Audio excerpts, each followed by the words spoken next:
Shiva Trilogy. The Immortals of Meluha.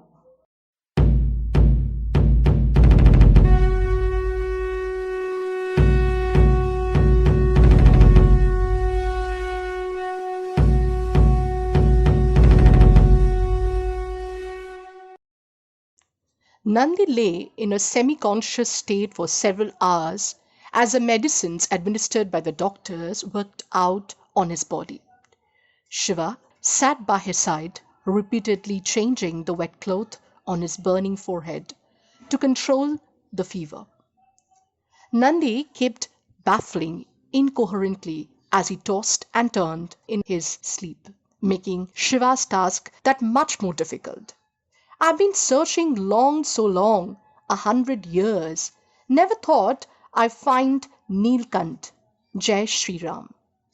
Shiva tried to ignore Nandi's baffle as he focused on keeping the fever down. But his ears had caught onto something. He's been searching for 100 years. Shiva frowned. The fever's affecting his bloody brain. He doesn't look a day older than 20 years. I've been searching for 100 years, continued the oblivious Nandi. I found Neelkanth.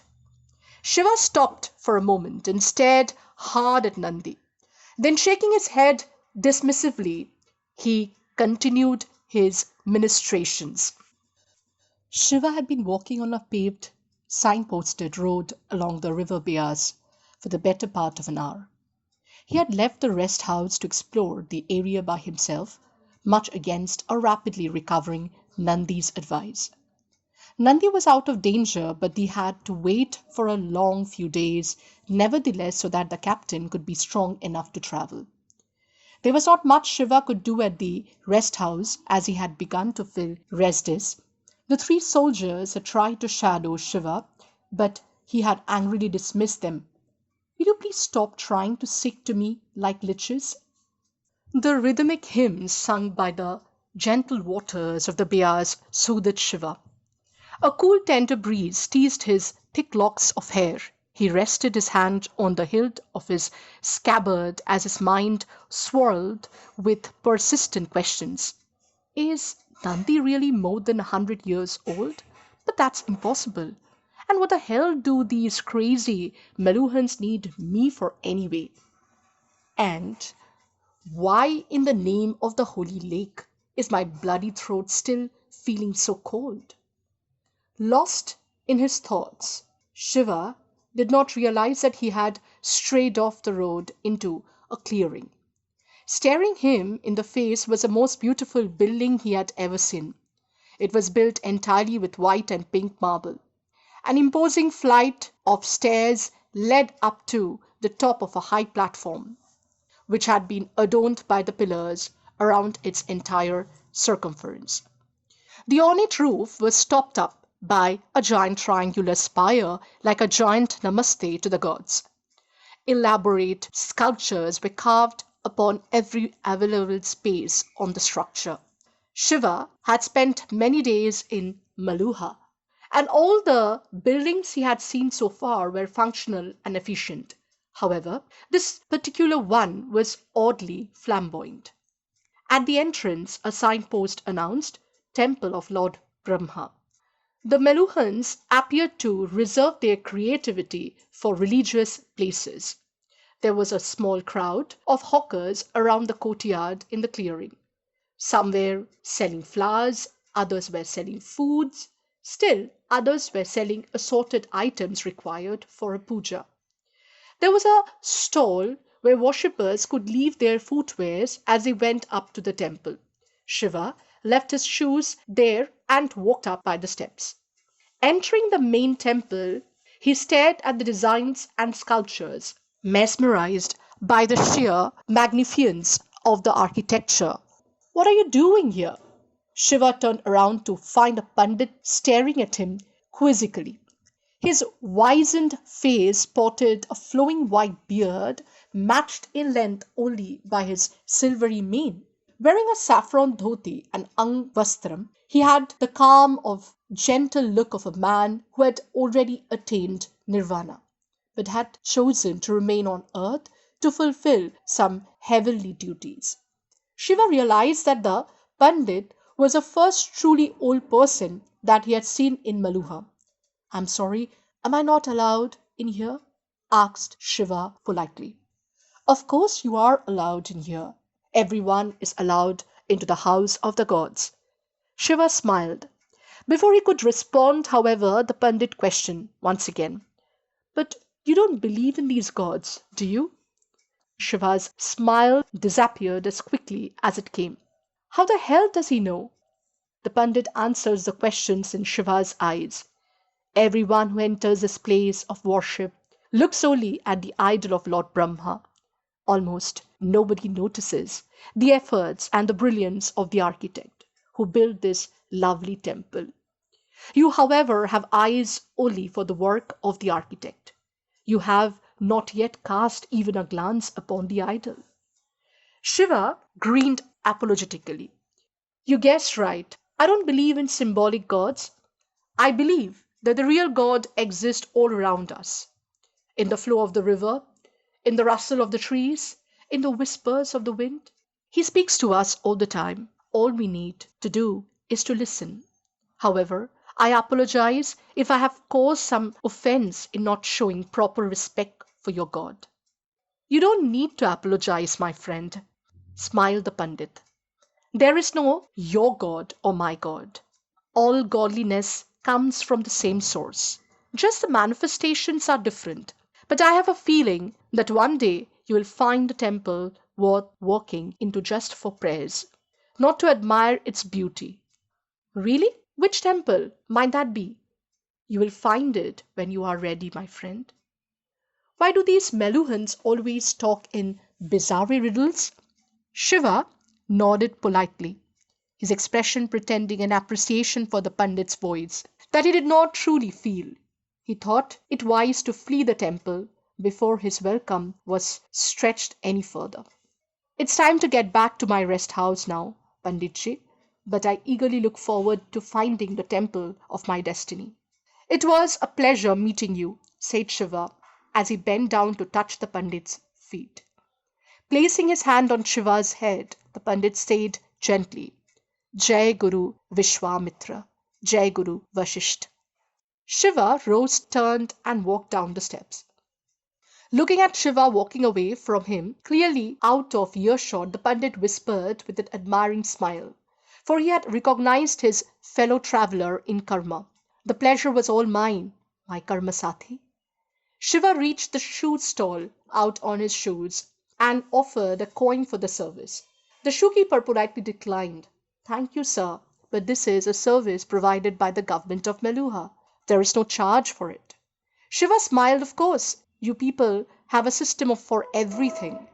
Thank you. The shopkeeper smiled back. We are only doing our duty, sir. Shiva walked back to the temple steps. As he sat down, he breathed his deeply and let the tranquil atmosphere suffice him with its serenity. And then it happened, the moment that every unrealized heart craves for. The unforgettable instant that a soul clinging onto the purest memory of his previous life longs for.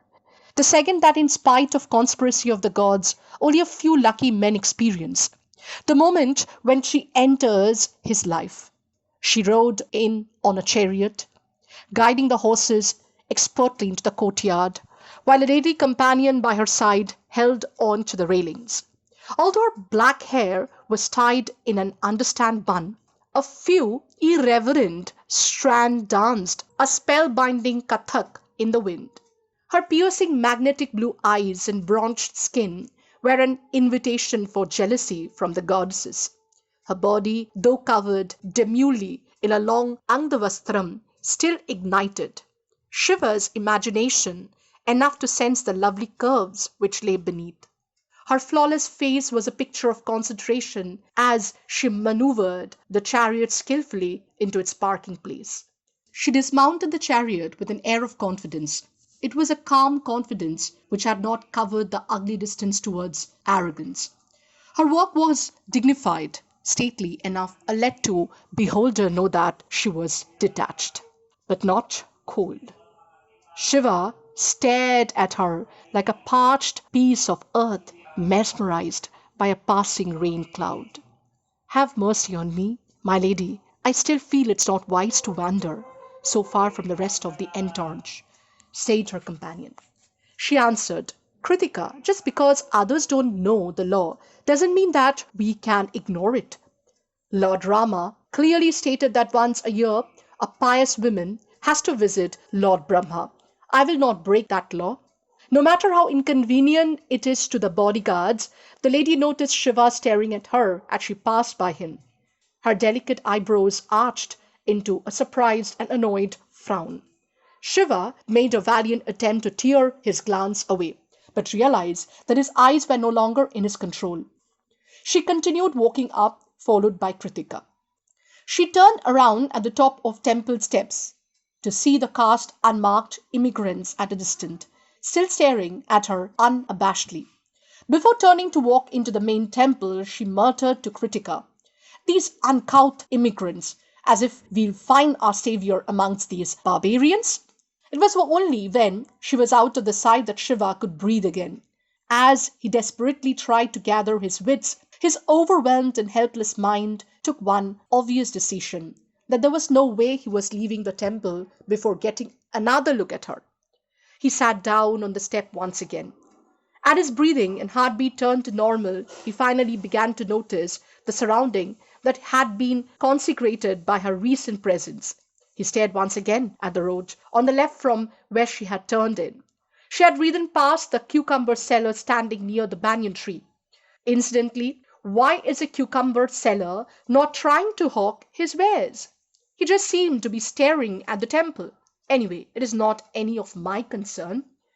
He followed the path that her chariot had taken it and swerved to his left. Around the fountain at the center of the courtyard, it had been taken a sharp right turn past the shepherd standing at the entrance of the garden. Instantly, where were this shepherd's sheep? Shiva continued to look down the path of the chariot had taken into the parking lot. Next to the chariot stood another man who had just walked into the temple complex, but had inexplicably not entered the temple itself. He turned to the shepherd and appeared to nod slightly. Before Shiva could piece together the information that he had just seen, he felt her presence again. He turned immediately to see her walking down the steps, with Kritika walking silently behind. Still finding this rude, caste unmarked, obviously foreign man staring at her, she walked up to him and asked in a firm but polite voice, Excuse me, is there a problem? No. There is no problem. I just felt that I had seen you before somewhere, replied a flustered Shiva. The lady was not sure how to respond to this. It was obviously a lie, but these appeared to be a sincere voice behind it. Before she could react, Ritika cut in rudely. Is that the best line you could come up with? As Shiva was about to retort, he was alerted by the quick movement from the cucumber seller. Shiva turned to see him pulling out a sword as he tossed his shawl aside. The shepherd and the man next to the chariot also stood poised in traditional fighter position with their swords drawn. Shiva immediately drew his sword and stretched out his left hand protectively to pull the object of his fascination behind him.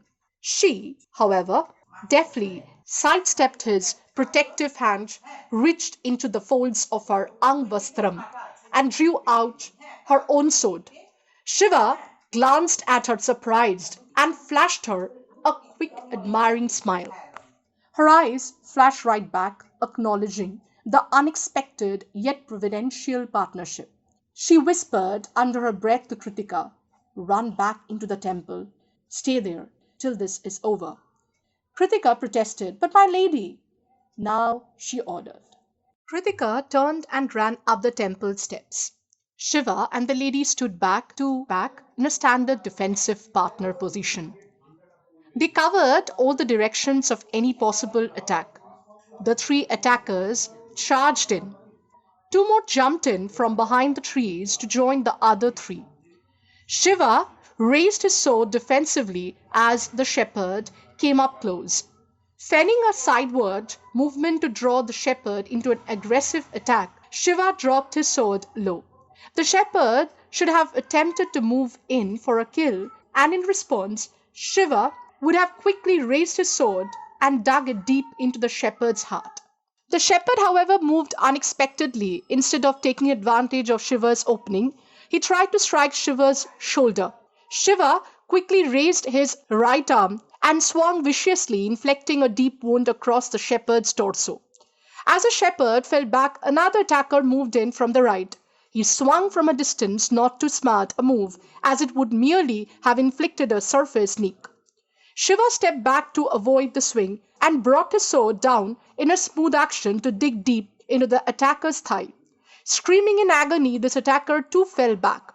As another attacker joined in the fight from the left, Shiva realized that this was indeed a very strange assault. The attackers seemed to know what they were doing.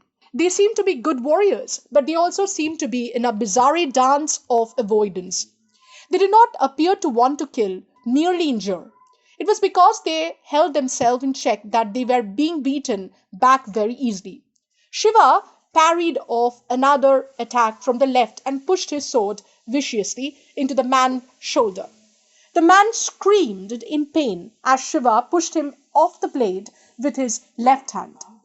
Slowly but surely, the attackers were being worn out. They were suffering too many injuries to seriously carry on the assault for long. Suddenly, a giant man ran in from behind the trees carrying swords in both the hands. The man was cloaked in a black hooded robe from head to toe, while his face was hidden by a black mask shaped exactly like human face. The only visible part of his body were his large, impassive, almond-shaped eyes and strong, fleshy hands.